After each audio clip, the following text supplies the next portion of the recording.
OBC वर्ग से संबंधित बिल लोकसभा में पेश। ओबीसी वर्ग को 33% आरक्षण का है प्रावधान।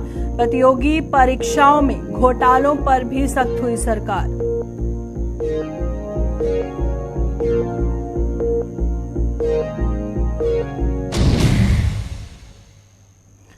बनिहाल में 100 दुकानों में लगी संदिग्ध आग, राख में बदली सैकड़ों दुकानदारों की रोजी रोटी। पीड़ितों ने प्रशासन से की जांच व मुआवजे की मांग।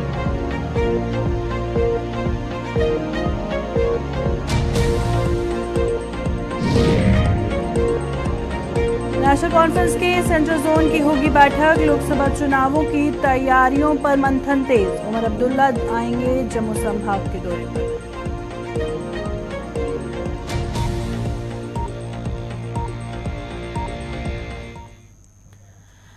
नमस्कार, जम्मू कश्मीर का ये बुलेटिन देख रहे हैं आप और मैं हूं प्रियंका गुप्ता आपके साथ। आज की अहम खबर के साथ शुरुआत करेंगे। आज जिस तरह से जम्मू कश्मीर का जो बजट है लोकसभा में पेश होना है, जिस पर सबकी नजरें टिकी हुई हैं, इस वक्त लाइव तस्वीरें आपको दिखाएंगे जो लोकसभा से सामने आ रही हैं। सबसे पहले आपको बता दें कि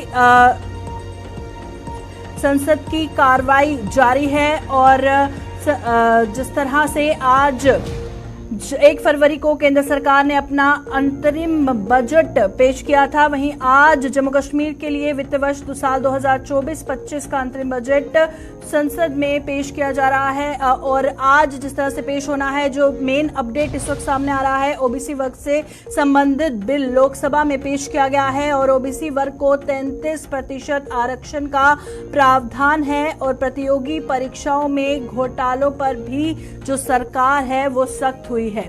और इस वक्त जो तस्वीरें लोकसभा से सामने आ रही हैं वो आपको दिखाएंगे। सबसे पहले इस वक्त का जो अहम अपडेट सामने आ रहा है, इस वक्त की जो बड़ी खबर सामने आ रही है, आपको बता दें कि ओबीसी वर्ग से संबंधित बिल को लोकसभा में पेश किया गया है और ओबीसी वर्ग को 33% आरक्षण का प्रावधान है और प्रतियोगी परीक्षाओं में घोटालों पर भी जो सरकार है वो सख्त हुई है।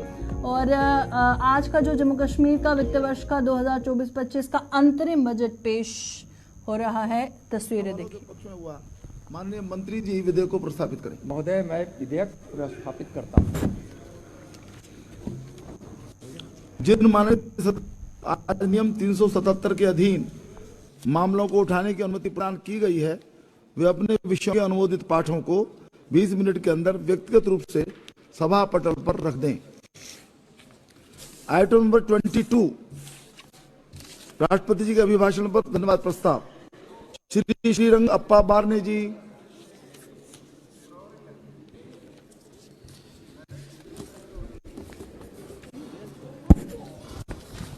माननीय अध्यक्ष महोदय, मैं राष्ट्रपति के अभिभाषण पर अपनी पार्टी शिवसेना के ओर से धन्यवाद प्रस्ताव के पक्ष में अपनी बात रख रहा हूँ। महोदय, 31 जनवरी 2024 को नए संसद भवन में महामहिम राष्ट्रपति जी का पहला अभिभाषण हुआ और इस अभिभाषण के माध्यम से देश में राष्ट्रपति का मार्गदर्शन मिला।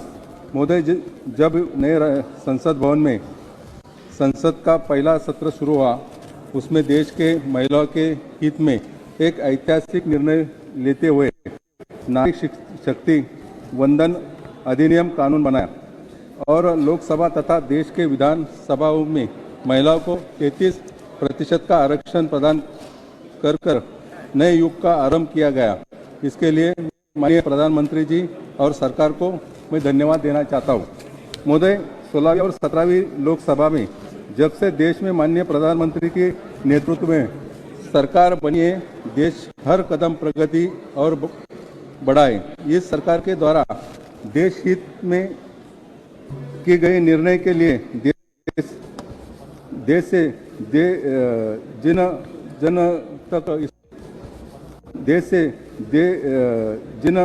जन तक इसका लाभ मिला है।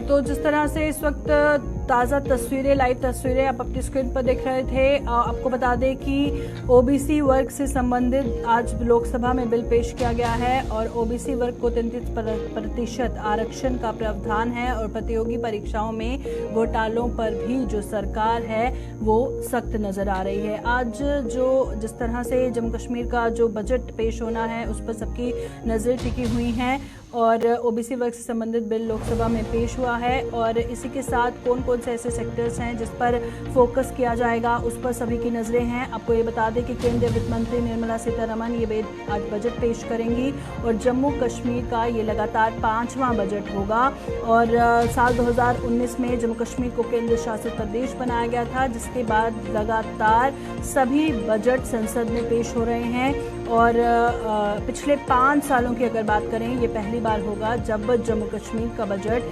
फरवरी माह में पेश किया जाएगा और पहले के सभी बजट मार्च के मध्य में पेश किए जाते रहे हैं और चूंकि इस बार लोकसभा के चुनाव होने वाले हैं इसलिए आज जम्मू कश्मीर का जो बजट है वो फरवरी में ही पेश किया जा रहा है। हालांकि देखने वाली बात ये होगी कि चुनाव से पहले इस बजट में जम्मू कश्मीर को सरकार की तरफ से क्या तोहफा मिलेगा, क्या कुछ होगा, क्योंकि बताया जा रहा है कि एग्रीकल्चर सेक्टर पर फोकस होगा। चलिए रुक करते हैं, हमारे साथ हमारे सहयोगी आसिफ ज्वाइन कर चुके हैं। आसिफ, ताज़ा तफसीलात दीजिएगा क्योंकि जिस तरह से लोकसभा में ओबीसी वर्ग से संबंधित बिल भी पेश हुआ है और जो प्रतियोगी परीक्षाओं में घोटाले हुए हैं उस पर भी सरकार कहीं ना कहीं सख्त नजर आ रही है और क्या कुछ जानकारी अभी तक सामने आई है? देखिए, आज जब लोकसभा की कार्रवाई शुरू हुई है तो सबसे पहले 2 बिलें पेश की गई हैं और दोनों बड़ी इंपॉर्टेंट हैं और एक में तो ओबीसी वर्ग को जो रिजर्व कैटेगरी में लाना या फिर पॉलिटिकल रिजर्वेशन की जो अब तक सिर्फ बातें की जाती रहीं उसको अमली जामा पहनाने की कोशिश हुई और केंद्रीय मंत्री नित्यानंद राय की तरफ से एक बिल पेश किया गया जिसमें ओबीसी वर्ग को कम से कम जो पंचायतें हैं या नगर पालिकाएं हैं, म्यूनसिपैलिटीज हैं, वहां पर उनको 33% आरक्षण मिले। इसके लिए पहली एक कवायद शुरू हुई और उस पर चर्चा इस समय चल रही है। तमाम जितने भी संसद के अंदर जितने लोग हैं वो अपनी अपनी बात रख रहे हैं और दोनों तरफ से सत्ता पक्ष में बैठे लोग इस पर चर्चा करेंगे और उसके बाद आप राज्यसभा के अंदर भी इस बिल को जाते हुए देखेंगे। एक तो वो बिल जो शायद बहुत वर्षों से मांग रही है इस पिछड़े वर्ग की और जनजाति मंत्रालय जो है उसने अभी तक तो ड्राफ्ट कंप्लीट किया था लेकिन ड्राफ्ट में बड़ी चीजें जो थी वो इस बिल के जरिए आज संसद के सामने आई है और जब तक नई सरकार बने उससे पहले आप देखेंगे ये प्रावधान लाना और कानून लागू करना और उसके बाद इसको अमली जामा जमीन पर पहनाना, इसके लिए एक काम तो शुरू हो गया है जब से थोड़ी देर पहले बड़ा अपडेट मिला। दूसरी बात, डॉक्टर जितेंद्र सिंह केंद्रीय मंत्री, उनकी तरफ से पब्लिक एग्जामिनेशन अनफेयर बिल को पेश किया गया। इसका मकसद सिर्फ एक है। आप जानते हैं कि वर्ष 2022 में केंद्र शासित प्रदेश जम्मू कश्मीर के अंदर कई बड़े एग्जाम्स हुए जिनमें आप देखेंगे JKSI का एक एग्जाम होने के बाद कैंसिल हो जाता और परीक्षा होने के बाद दोबारा से अनाउंसमेंट की जाती है, फिर से वहाँ पर रिजल्ट्स को लेकर मुश्किलें आती हैं और इसी तरीके से JEE का एग्ज़ाम हमने देखा, वहाँ पर भी मुश्किलें। पंचायत अकाउंट्स असिस्टेंट उनका एग्ज़ाम भी इसी तरीके से रोका गया। ये सारी चीज़ें जो प्राइवेट कंपनियां या जो फर्म्स हैं अलग अलग जगहों से आकर एग्ज़ाम्स कंडक्ट करवाती हैं, जबकि नेशनल टेस्टिंग एजेंसी तक इस बिल के जो प्रावधान होंगे उनमें आएगी, इस सर्कल में आएगी। यानी अब सीधे तौर पर अगर कोई घोटाले में पकड़ा जाता है जिसमें ऑलरेडी बहुत सारे लोग सलाखों के पीछे हैं तो कम से कम 1 करोड़ रुपए का जुर्माना उस व्यक्ति पर जो पेपर लीक करेगा। यानी पेपर लीक वाला जो मामला है या जो घोटाला होता रहा, 15-15, 20-20 लाख के एक पेपर को बेचा जाता रहा, उस पर रोक लगाने के लिए इस बिल को लाने का मकसद है जो डॉक्टर जितेंद्र सिंह ने पेश किया। दूसरी, अगर कोई इसमें दोषी करार दिया जाता है, पकड़ा जाता है, सजा होती है तो कम से कम 3 से 5 साल तक, जिस हिसाब से उसने जुर्म किया होगा या जिसको आप ऑर्गेनाइज्ड क्राइम कहते हैं, पहले से चीजें तय कर रखी होंगी और उससे कई लोगों का भविष्य खतरे में डाला जाता है, 3 से 5 साल की सजा, 1 करोड़ रुपए का जुर्माना। इतना ही नहीं, यूपीएससी के जो एग्जाम, रेलवे के जो एग्जाम्स होते हैं, बैंकिंग सेक्टर में जितने एग्जाम्स होते हैं, जितनी रिक्रूटमेंट्स होती हैं, इसके अलावा यूनियन पब्लिक सर्विस कमीशन के साथ साथ नेशनल टेस्टिंग एजेंसी भी, जो दूसरा बड़ा बिल जिसको पब्लिक एग्जामिनेशन अनफेयर बिल का नाम दिया गया है, इस दायरे में आती हैं। मकसद सिर्फ ये कि घोटाले, फ्रॉड, जो अभी तक दगा होता रहा, उन सारी चीज़ों से बचा जाए। और इसमें एक तो कम से कम नकील उन तमाम एजेंसीज पर कसेगी जो अलग अलग देश के राज्यों से आती हैं या एग्जाम्स करवाती हैं। इनका हेडक्वार्टर किसी का मुंबई में, किसी का बेंगलोर, किसी का राजधानी दिल्ली के अंदर, लेकिन अलग अलग जगहों पर ये जाकर टेंडर भरती हैं, टेंडर में जाकर नॉमिनेट अपना नाम करवाती हैं वहां से अगर इनको मौका मिलता है तो एग्जाम करवाती हैं। लेकिन समय गुजरने के साथ साथ जो परिस्थितियां पिछले 1 साल में हमने देखी, जहां पर घोटाले हुए, कई लोग सीबीआई की तरफ से गिरफ्तार किए गए, जम्मू में छापे पड़े, हरियाणा के अंदर, पंजाब के अंदर बड़ी ब्राह्मणा जम्मू से कुछ लोगों की गिरफ्तारी हुई, तो वो सारा सिलसिला बहुत हद तक थम जाएगा। और ऐसे ही अब तक आपने देखा जितने लोग पकड़े गए उनको सजाएं तो होती रहीं, लेकिन कितने साल की ये सुनिश्चित करने में सरकार अभी तक सफल साबित नहीं हुई थी। शायद इस कानून से बहुत सारी चीजें और बहुत सारे लोगों को सजाएं आने वाले समय होंगी।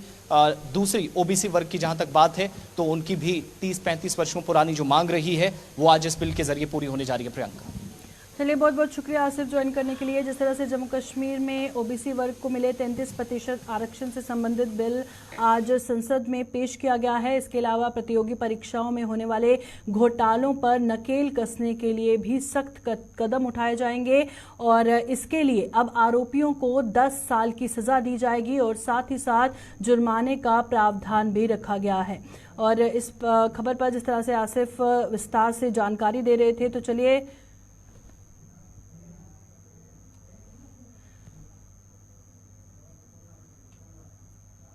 चलिए बढ़ते हैं आगे। अब बात करेंगे रामबन जिले के बनिहाल इलाके में संदिग्ध परिस्थितियों में लगी आग में करीबन 100 दुकानें जलकर राख हो गई हैं और इस हादसे ने हर किसी को हिलाकर रख दिया है और सैकड़ों दुकानदारों की रोजी रोटी राख में मिल गई है। प्रभावित हुए दुकानदारों ने प्रशासन से आग लगने के कारणों की जांच करवाने और उन्हें मुआवजा देने की मांग की है। और इसी खबर पर थोड़ी देर में हमारे संवाददाता आरिफ वही ज्वाइन करेंगे। फिलहाल आपको बता दें कि वहां पर संदिग्ध परिस्थितियों में आग लगी है। आग इतनी भीषण थी कि सबको इस फायर इंसिडेंट ने हिलाकर रख दिया है। चलिए रुक करते हैं, हमारे साथ हमारे संवाददाता बानिहाल से आरिफ वही ज्वाइन कर चुके हैं। आरिफ, बताइएगा, सबसे पहले सारा सामान जलकर राख हो गया है, सैकड़ों दुकानें जल गई हैं, कुछ अभी तक कारण सामने आया है कि किस तरह से अचानक इतनी सारी दुकानों में आग लग गई? जी बिल्कुल, मैं बताने की कोशिश करूंगा कि बानिहाल टाउन की सबसे जो रौनक वाली जो मार्केट मानी जाती थी, सब्जी मंडी बानिहाल, ये कल तकरीबन एक दरमियानी रात में जो है ये बिल्कुल आग के ढेर में जो है, राख के ढेर में तब्दील हो गई।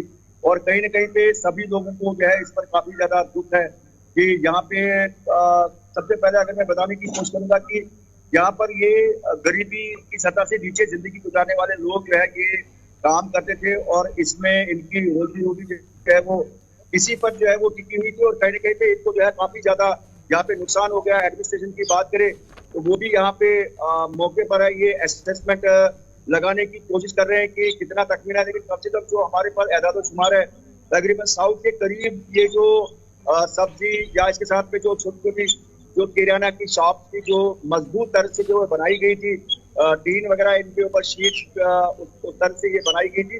तो कहीं न कहीं पे एडमिनिस्ट्रेशन का मानना है कि इनकी बाजाबादकारी के लिए जो है कुछ कुछ इक़दाम जो है वो जरूर किए जाएंगे। On the direction of deputy commissioner Ramban, तहसीलदार बानिहाल की बात करें तो वो भी यहाँ पे जो है अपनी टीम के हमरा मौजूद थे और उनका मानना है कि यहाँ पर जो है असेसमेंट को जो है वो देखा जाएगा कि किसका कितना नुकसान है। लेकिन कहीं न कहीं पे अगर लोकल सतह भी बात करें तो लोग भी जो है अब इनकी मदद के लिए सामने आ गए हैं। तो कहीं न कहीं पे अगर देखें तो इन सभी लोगों के जो स्कूली जो बच्चे इनके पढ़ते हैं, स्कूल फीस या बाकी घर के जितने भी जो लिवलीहुड का जो मामला होता है वो इसी पे डिपेंडेंट था। तो कहीं न कहीं पे ये Banihal heart of the town में ये आग लगी।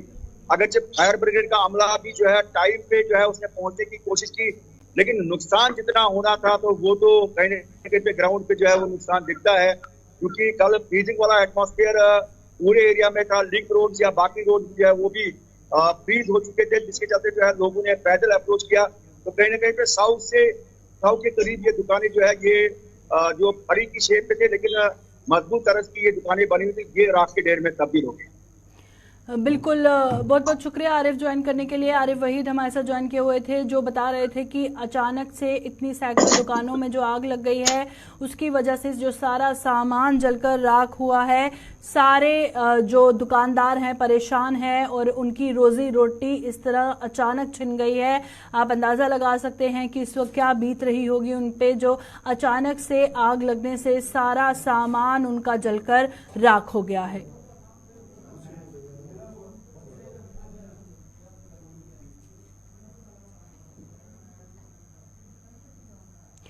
चलिए अब बात करते हैं जम्मू कश्मीर की सियासी गहमा गहमी की। अगर बात करें नेशनल कॉन्फ्रेंस की, तो नेशनल कॉन्फ्रेंस ने लोकसभा चुनावों की तैयारियों में तेजी ला दी है और पार्टी के उपाध्यक्ष व पूर्व मुख्यमंत्री का जल्द ही जम्मू का 2 दिनों का दौरा प्रस्तावित है। बताया जा रहा है कि उमर अब्दुल्ला 7 फरवरी को सुंदरबनी का दौरा करेंगे और उसके अगले ही दिन यानी कि 8 फरवरी को जम्मू में होने वाले नेशनल कॉन्फ्रेंस की सेंट्रल जोन की बैठक में भाग लेंगे। और इस सियासी गहमा गहमी पर जानकारी देने के लिए हमारे संवाददाता अनिल शर्मा हमारे साथ ज्वाइन करेंगे। पर आपको बता दें कि लगातार नेशनल कॉन्फ्रेंस पार्टी की तरफ से कोशिशें की जा रही हैं कि लोगों के बीच में जाकर उनका विश्वास जीता जाए और साथ ही नेशनल कॉन्फ्रेंस के सेंट्रल जोन की जो बैठक होने वाली है उस बैठक में क्या चर्चा होगी, क्या रणनीति रहेगी, क्या स्ट्रैटेजी वो बना सकते हैं लोगों का विश्वास जीतने के लिए, उस पर चर्चा हो सकती है। और लोकसभा चुनावों की तैयारियों पे जो मंथन है वो तेज होता नजर आ रहा है। और उमर अब्दुल्ला अब जम्मू संभाग के दौरे पर जाएंगे।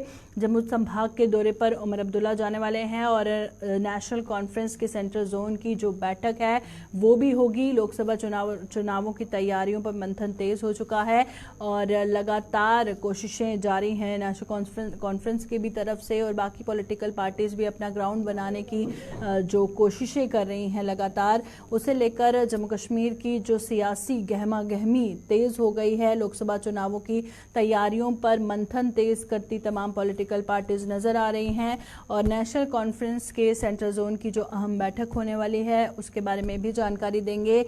हमारे संवाददाता अनिल शर्मा हमारे साथ ज्वाइन करेंगे थोड़ी ही देर में। चलिए हमारे साथ जम्मू से हमारे संवाददाता अनिल शर्मा ज्वाइन कर चुके हैं। अनिल, बताइएगा ये जो सेंट्रल जोन की अहम बैठक नेशनल कॉन्फ्रेंस की होने वाली है इसके बारे में क्या जानकारी है, कौन कौन शामिल होगा, क्या स्ट्रैटेजी ये बनाने वाले हैं, कुछ जानकारी है? प्रियंका, इसमें सेंट्रल जोन की अगर हम बात करें तो इसमें तमाम वो बड़े पॉलिटिकल चेहरे जो हैं जो जम्मू के हैं वो इसमें मौजूद रहने वाले हैं, क्योंकि पार्लियामेंट्री जो अगर हम बात करते हैं लोकसभा चुनावों को लेकर जो है ये सरगर्मियां जो है, चाहे वो नेशनल कॉन्फ्रेंस के खेमे की बात करते हैं, पीडीपी खेमे की बात करते हैं और भाजपा खेमे की बात करते हैं, तो लगातार back to back crucial meeting जो है वो चल रही है। और इस वक्त अगर हम भाजपा मुख्यालय की बात करते हैं तो वहां पर बैक टू बैक लोकसभा चुनावों को लेकर क्रूशियल मीटिंग जो है वो जारी है, जिसमें जम्मू कश्मीर में सह प्रभारी आशीष सूद जो है वो जम्मू कश्मीर के दौरे पर है। और वहीं पर आपने बताया कि नेशनल कॉन्फ्रेंस के भी उपाध्यक्ष जो हैं वो 7 और 8 तारीख को जो है वो खासकर जम्मू दौरे पर रहेंगे, जिसमें 8 तारीख को शेर कश्मीर भवन में जो है अपने सेंट्रल जोन कमेटी के जो तमाम बड़े सीनियर लीडरशिप है उनके साथ मुलाकात होगी। और इस वक्त अगर हम बात करते हैं तो जम्मू कश्मीर के जो सह प्रभारी हैं भाजपा के, उनका यह साफ कहना है कि जो थोड़ी और धोगी राजनीति जो तमाम इंडिया अलायंस की तरफ से की जा रही है वो कतई बर्दाश्त नहीं होगी। वर्ष 2024 में जो है एक प्रचंड नीति के साथ जो है देश के प्रधानमंत्री नरेंद्र मोदी जो है एक बार फिर से देश की कमान संभालेंगे। ये बड़ी अहम बातें जो है उन्होंने अभी गुलिस्तान से बातचीत करते हुए कहा है। उन्होंने कहा कि जम्मू कश्मीर का विकास हुआ है, एक्सप्रेस बने हैं, पर आईआईएम की बात करते हैं, आईआईसी की बात करते हैं। सूचना हमारे साथ मौजूद है और प्रभारी है सूचना से बात करें। सूचना इस समय लाइव है, किस तरह से देखें कि जम्मू कश्मीर के नेशनल कॉन्फ्रेंस के जो उपाध्यक्ष हैं उमर अब्दुल्ला वो जम्मू कश्मीर के दौरे पर हैं और इंडिया अलायंस की जो गठबंधन सरकारें पार्टी है वो किस तरह से आप देख रहे हैं? अब्दुल्ला जी पूर्व मुख्यमंत्री है, उनका अधिकार है घूमने का, मगर वो एजेंडा बताएं जम्मू कश्मीर की डेवलपमेंट का उनके पास एजेंडा क्या है। बार बार केवल एक नैरेटिव खड़ा करने की कोशिश करना कि बीजेपी की सरकार डर गई, यहाँ चुनाव नहीं करा रही, इसके अतिरिक्त जम्मू कश्मीर की डेवलपमेंट का नैरेटिव बताएं। क्या नैरेटिव है उनके पास, जम्मू क्या आइडिया है उनके पास, वो ये बात का जवाब दें कि उनकी सरकार, वो केंद्र में मंत्री रहे, उनके पिताजी केंद्र में मंत्री रहे, वो मुख्यमंत्री रहे, उनके पिताजी मुख्यमंत्री रहे, जम्मू कश्मीर में एम्स क्यों नहीं बने, जम्मू कश्मीर के बच्चों के लिए आईआईटी क्यों नहीं आया, जम्मू कश्मीर के बच्चों के लिए पढ़ने के लिए आईआईएम क्यों नहीं मिला, जम्मू कश्मीर के कॉलेजेस में सीट्स क्यों नहीं बढ़ी थी। इन सब का जवाब देना, इन सब पर बात करें। बार बार ये कहना कि हम चुनाव से डर गए, अरे साहब हम डर गए तो तुम क्यों परेशान हो, तुम्हें तो खुश होना चाहिए। अगर वो इसका जवाब नहीं देंगे कि जम्मू कश्मीर में हाईवेज कम क्यों बने थे, आज जो नासिरी टनल खुलने के बाद जिस प्रकार से कश्मीर जाने का जो 18 घंटे का समय 2 घंटे में हो गया, ये जनता के लिए जो काम हो रहे हैं ये उनके समय में क्यों नहीं हुए, ये इन्हीं पिछले 4 साल में क्यों इतनी तेज गति में हो रहे हैं। इसका जवाब दें। ये झूठ मूठ में घूमकर दुष्प्रचार करना कि नरेंद्र मोदी जी डर गए, नरेंद्र मोदी जी डर गए, हम चुनाव नहीं करा रहे। जनता को बताएं वो क्या डेवलपमेंट देने वाले हैं और जवाब दें कि 75 साल में उनकी 3 पीढ़ियां यहाँ पर राज करती रही है, उन्होंने इसका ये क्यों नहीं ला पाए। लोकसभा चुनावों को लेकर कितनी तैयारी है? Bhajpa back to back provision meeting हो रही है 16, 17, 18 को भी दिल्ली के अंदर अपनी बैठक है, उसको लेकर कितनी तैयार है समय? हम तो एक डेमोक्रेटिक दल है, हर 3 महीने में हमारी स्टेट एग्जीक्यूटिव, नेशनल एग्जीक्यूटिव और सब मीटिंग्स उसी के चलते अब लोकसभा चुनाव से पहले हम नेशनल काउंसिल की मीटिंग में देश भर की बातें बताने के लिए आएंगे। तो चलिए, बहुत बहुत शुक्रिया अनिल हमारे साथ ज्वाइन करने के लिए। तो अनिल जैसे जानकारी दे रहे थे सियासी गहमा गहमी के हवाले से, अभी के बुलेटिन में फिलहाल इतना ही। दीजिए इजाजत, नमस्कार।